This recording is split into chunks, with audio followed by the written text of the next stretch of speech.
Sunday's controversial referendum held by anti-Kiev supporters in eastern Ukraine. Ongoing violent clashes between anti-government activists and police.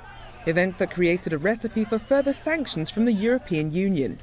Leaders from 28 EU governments attended the Organization for Security and Cooperation meeting in Brussels Monday to determine the breadth of those sanctions.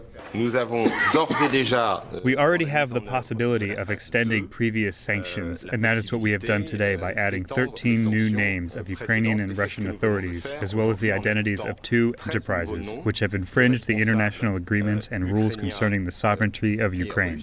This latest round of blacklisted individuals and companies sanctioned brings the total to 61.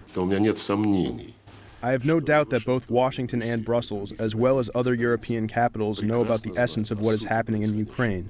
It is therefore more discouraging to see the position that our Western parties are trying to hold, attempting to turn everything upside down and attempting to shun responsibility for the actions of the regime that they had effectively put into power, and placing this responsibility on the Russian Federation. Some European ministers are skeptical that Russia is doing all it can to de-escalate the situation in Ukraine. We had President Putin the other day saying 2 things.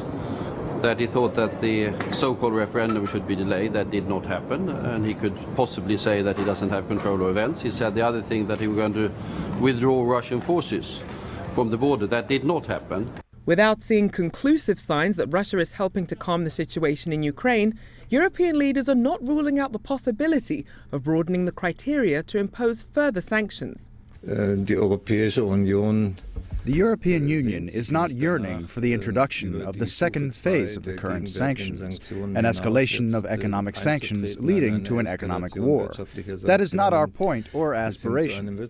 Our point is to calm down the situation in Ukraine. Some EU leaders think Ukraine's upcoming presidential elections could be an opportunity to further dialogue between the eastern opposition and the leadership in Kiev. If the violence that surrounded Sunday's anti-government referendum is a sign of what's to come for the May 25th presidential elections, Ukrainians and the EU may not get a chance to open that dialogue. Rochelle Akufo, CCTV.